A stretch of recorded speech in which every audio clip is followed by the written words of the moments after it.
Oke, lanjut dulu. Jadi diciptakan berbangsa-bangsa, bersuku-suku untuk apa? Satu tujuannya, lita'arofu, untuk saling mengenal. Makanya kalian ketika baca ayat ini, dengar ayat ini waktu nikah, sadar nggak?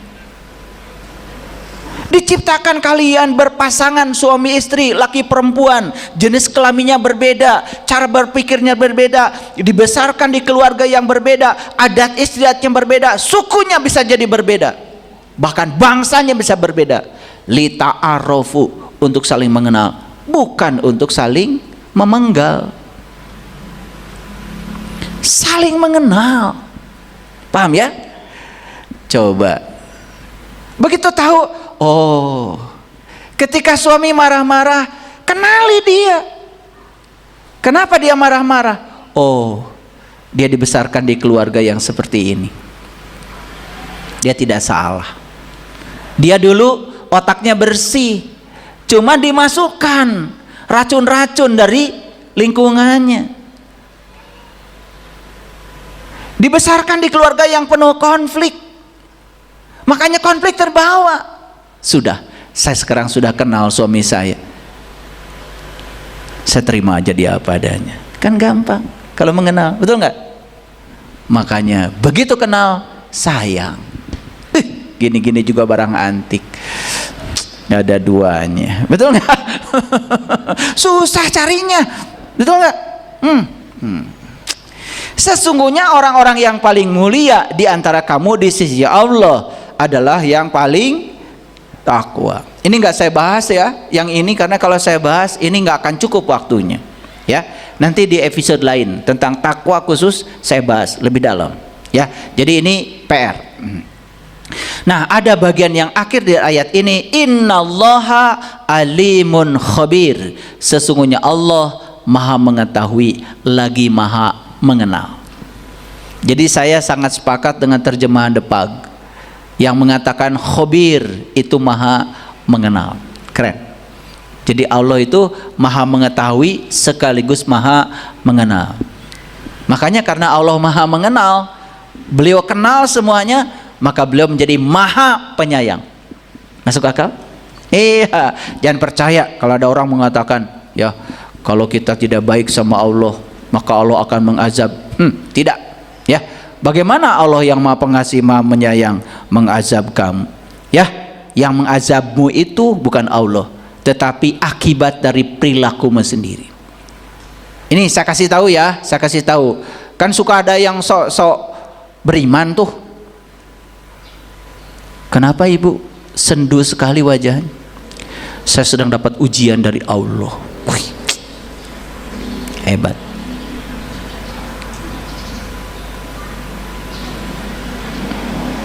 Ujian itu bukan dari Allah, ibu bapak. Ujian itu dari akibat, dari sebab yang kamu ciptakan sendiri. Coba, ada orang korupsi, sebab. Akibatnya tertangkap oleh KPK, akibat. Masuk ke dalam penjara. Dari mana ujiannya? Dari Allah? Bukan, dari akibat perilakunya sendiri. Enak aja kata Allah, yang nyuri elu. Terus apa perlunya kalau nguji-nguji? Susah bikin rapotnya. Paham ya? Oke, baik sampai sini. Paham? Nah, lanjut dulu. Satu dasar lagi, Quran surat Al-A'raf ayat 46. Ya. Dan di antara keduanya ada batas. Wa bainahuma hijabun. Nah, hijab itu batas. Dan di antara keduanya ada batas. Kalau ada batas kan tidak bisa saling berkasih sayang. Berarti harus dibuatkan apa? Terowongan.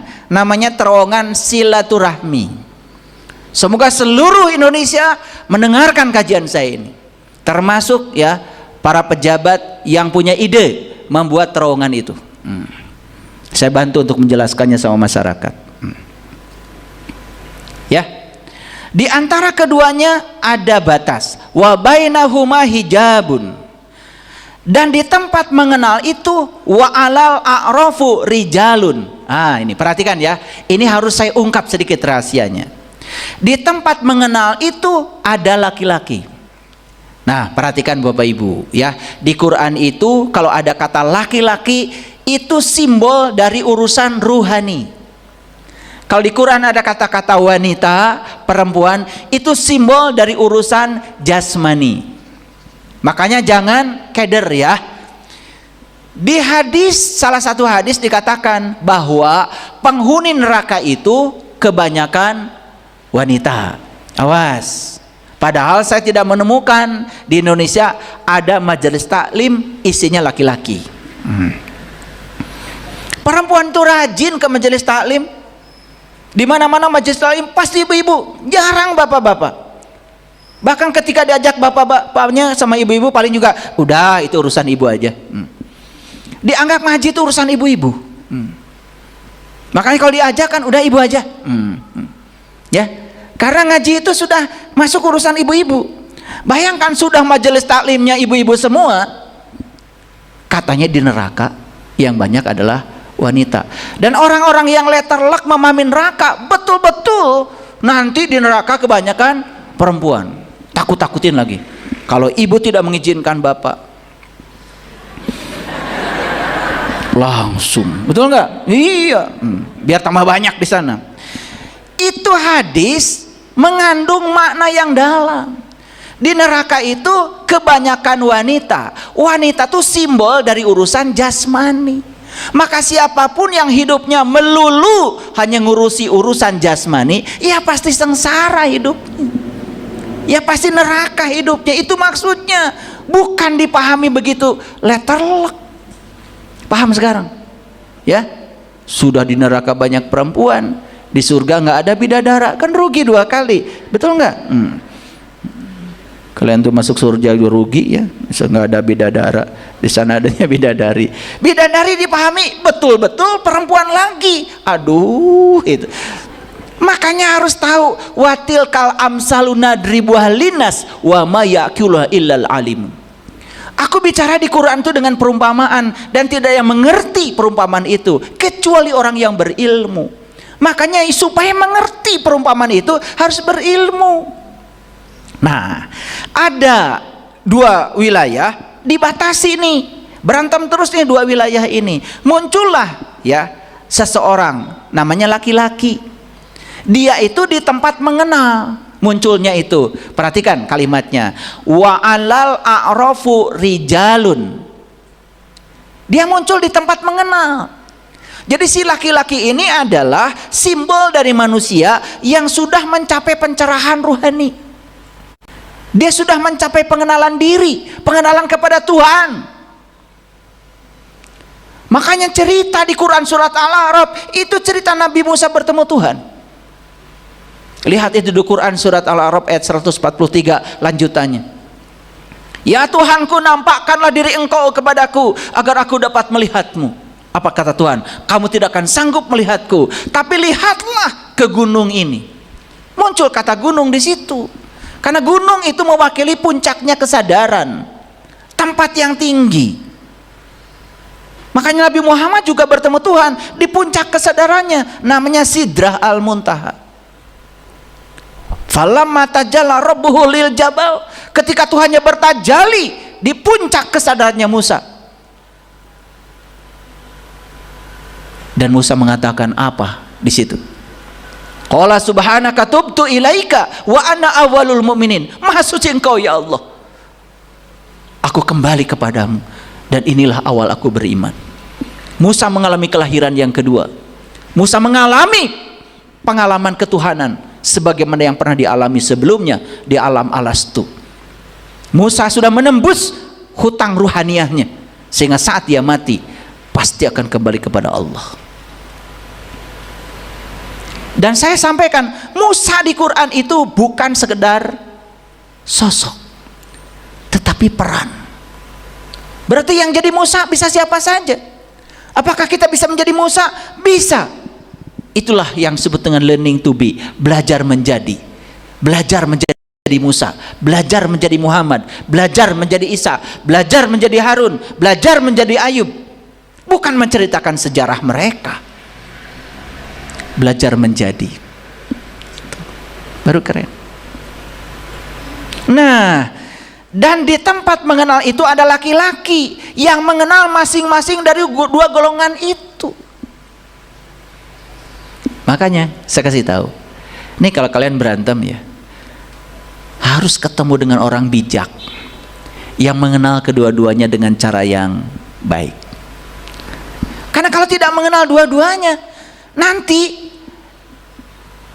ada tendensi berpihak ke sini, malah jadi pengadu domba. Jadi ternyata ya, kita perlu orang yang datang dari Al-A'raf, dari tempat mengenal. Orang itu adalah laki-laki, dan laki-laki adalah lambang ruhani. Perlu ada orang yang sudah mencapai kebijakan spiritual untuk bisa menyatukan keterpisahan dua wilayah ini.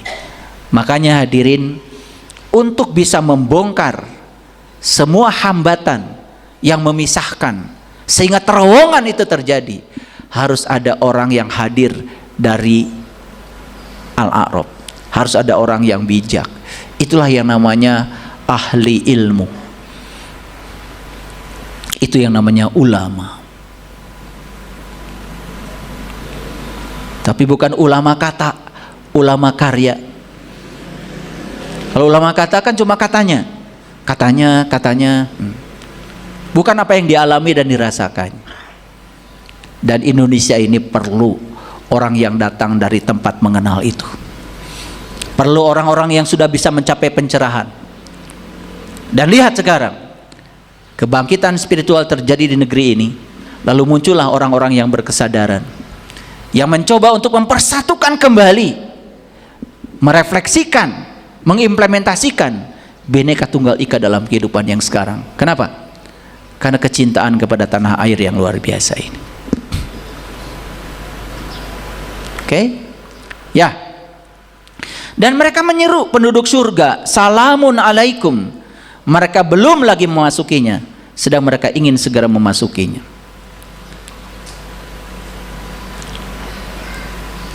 Orang-orang yang sudah mencapai kebijaksanaan, mencapai kesadaran, yang sudah cinta kasihnya tanpa batas di dalam dirinya. Ketika ada dua pihak yang bertikai, dia tidak berpihak pada siapapun. Justru dia menjadi pendamai karena dia mengenal kedua-duanya. Maka yang disampaikan adalah salamun alaikum.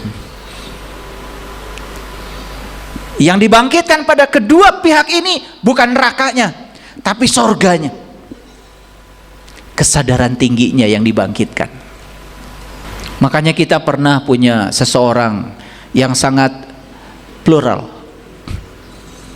Orang tua kita pernah menjadi presiden RI, namanya Kiai Haji Abdurrahman Wahid.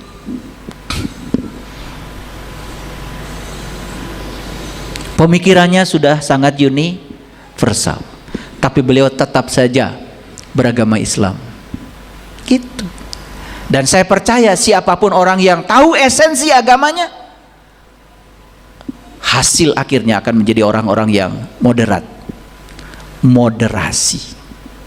Moderasi itu berada di titik tengah. Jadi kembali lagi pada terowongan, saya coba mengambil definisi dari kamus. Apa arti terowongan? Terowongan adalah sebuah tembusan di bawah permukaan tanah atau gunung. Terowongan umumnya tertutup di seluruh sisi kecuali di kedua ujungnya yang terbuka pada lingkungan luar. Jadi terowongan itu tertutup, ya, tertutup kan? Hanya terbuka di ujung-ujungnya saja.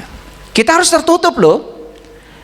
Kita harus yakin bahwa jalan kita yang paling benar, tanpa harus menyalahkan jalan orang lain. Gitu maksudnya. Tetap terhubung, tetapi kita tetap berada di jalan kita masing-masing. Keren gak kalau gitu? Iya, karena agama itu kan pribadi. Makanya mulai sekarang jangan dipamerkan keyakinannya. Pamerkan aja dampak dari keyakinannya. Pamerkan akhlaknya. Ya. Ada yang pernah lihat terowongan di sini? Yang belum, saya kasih gambarnya. Kayak gitu terowongan. Saya ambil gambarnya ya. Ini spesial. Ini terowongan silaturahmi yang dibuat, yang menghubungkan masjid Istiqlal dengan katedral. Jadi hargai saya sampai saya berusaha untuk mengambil fotonya ini. Benar nggak terowongan tuh ada gitu? Ada ya ternyata. Ya. Tetapi sekali lagi ini hanya simbol. Tidak perlu Bapak Ibu pergi ke sana, tidak perlu. Tapi kalau ada waktu mau mampir ke sana boleh. Tapi yang paling penting, mari kita sekarang bikin terowongan di sini, di diri kita masing-masing. Ya. Kalau ada hambatan dengan pasangan, bikin terowongan. Hambatan dengan anak, bikin terowongan. Hambatan dengan tetangga, bikin terowongan. Itu. Terutama terowongan silaturahmi. Apa arti silaturahmi? Nah, ternyata silaturahmi berasal dari kata silat ar-rahmi, yang berarti menyambung tali kasih sayang. Jadi silaturahmi berarti menyambung tali kasih sayang. Ini menurut kamus. Jadi maknanya lebih luas lagi ya, yaitu kasih sayang terhadap sesama manusia, bahkan kasih sayang terhadap semua makhluk. Ya, gitu. Oke, sudah mengerti semuanya? Nah, sekarang saya ingin menyampaikan dulu. Begitu seseorang mendalami agamanya masing-masing dengan benar dan tahu esensi dari ajaran agamanya masing-masing dengan dalam, saya percaya setiap agama mengajarkan 4 hal ini. Dan nanti kita lihat ya buktinya. 1, kasih sayang. Yang kedua, perdamaian. Yang ketiga, kesetaraan. Yang keempat adalah kerukunan. Makanya 4 nilai ini disebut nilai universal semua agama. Dan ini yang dijadikan sebagai pilar untuk moderasi beragama di Indonesia. Jadi agama itu sudah moderat, tetapi cara beragama yang perlu ditata supaya tidak saling membenci, tidak saling mengganggu, sehingga masing-masing bisa ya mengamalkan ajaran agamanya dengan full. Sehingga puncaknya kalau setiap orang mengamalkan ajaran agama yang dianutnya dengan tekun di jalannya masing-masing. Percaya, agama itu jalan. Saya mau nanya sekarang, Bapak Ibu sampai di masjid ini lewat jalan kan? Betul. Ada nggak yang jalannya lewat Cimahi? Ada. Ada yang jalannya lewat Bandung? Ada. Ada yang jalannya lewat Lembang? Ada. Ada nggak yang jalannya lewat Ciwaruga sana? Ada. Siapa yang nyampe di sini? Yang nyampe di sini adalah mereka yang memilih satu jalan dan tekun di jalan itu. Ulangi. Yang nyampe di sini adalah mereka yang memilih satu jalan dan tekun di jalan itu. Nyampe nggak di sini? Nyampe. Dari semua jalan akhirnya bertemu di satu titik di sini. Jadi siapa yang akan sampai di sini? Yang memilih satu jalan dan tekun di jalan itu. Pilih satu jalan, tekun di jalan itu. Nah, siapa yang tidak sampai di sini? Baru maju lewat jalan sini Cibabat. Wah, kayaknya salah jalan saya. Balik lagi. Ke Lembang dulu. Baru jalan sebentar. Wah, salah kayaknya jalan saya. Ke Padalarang. Nyampe nggak di sini? Yang nggak nyampe di sini itu adalah mereka yang berubah-ubah jalan. Makanya agama adalah jalan. Kitab suci adalah petunjuk jalan. Dan guru-guru suci adalah penuntun jalan. Temukan aja 3. Temukan jalannya, ketemukan petunjuk jalan, kitab suci, temukan penuntun jalan. Siapa penuntun jalan? Yang memahami kitab suci. Karena kalau salah memahami petunjuk jalan kan masuk jurang ya Pak ya. Oke, baik. Nah, Bhinneka Tunggal Ika itu adalah kesepakatan nasional. Makanya dalam bingkai paradigma nasional, moto Bhinneka Tunggal Ika harus mengkristal ke semua umat beragama. Bhinneka Tunggal Ika harus menjadi pola pikir, harus menjadi pola sikap, harus menjadi pola tindak dalam kehidupan bermasyarakat, berbangsa dan bernegara. Sepakat? Oke. Sayang nggak sama bangsa ini? Sayang. Ingin hidup rukun? Ingin berkasih sayang? Ingin. Asik nggak kalau itu terjadi? Asik ya, kita bisa membangun bangsa ini ya. Tapi kalau cekcok terus, lihat tuh, bangsa yang cekcok terus, perang saudara, nggak ngebangun. Yang nanya perang itu ya saling bunuh. Kita sudah belajar dari berita begitu banyak di belahan bumi sana, negara yang cekcok saja ya, rebutan kekuasaan. Kita ya bisa pemilu damai. Bayangkan ya, saya pernah diundang di KPU Jawa Barat. Saya tanya, di Jawa Barat ada berapa juta pemilih, ada berapa kotak suara? Coba sampai ke pelosok-pelosok, semua merayakan pemilu sebagai pesta demokrasi. Ya sudah, bahwa kita pernah berbeda pilihan udah selesai. Sekarang siapapun yang terpilih lewat mekanisme pemilu, itulah pemimpin kita. Udah, itu aja. Sesederhana itu. Paham ya? Iya, gitu aja. Baik, ya. Jadi Bhinneka Tunggal Ika itu apa? Itu adalah norma kebersamaan dalam realitas keragaman. Ini menjadi landasan utama bagi terbangunnya kerukunan sosial yang tulus dan permanen. Bahwa kita menyadari perbedaan itu sudah bersifat alami. Tugas kita bukan memaksakan persamaan, menerima dan menghargai perbedaan. Setuju ya? Oke. Upaya memahami agama orang lain itu merupakan hal yang paling mendasar yang harus ada dalam relasi kehidupan keberagaman di Indonesia. Kenapa kita harus berupaya memahami ajaran agama orang lain? Kenapa? Kan tadi udah punya rumusnya. Kalau kita mengenal, jadi sayang. Jadi tidak salah paham. Semua orang yang salah paham itu kan sebetulnya karena tidak mengenal. Setuju? Setuju ya? Oke. Ya. Saling bekerja sama antar penganut dan kelompok agama merupakan puncak sikap saling mengakui dan saling menghormati antar pemeluk agama. Bagus nggak kalau kita bekerja sama gotong royong? Tidak hari Minggu gotong royongnya agama Kristen, hari Jumat gotong royong agama Islam. Gak lucu ya? Coba kalau di hari yang sama gotong royong semua membersihkan parit karena sekarang musim banjir, kan asik ya? Kan tidak ada hambatan toh?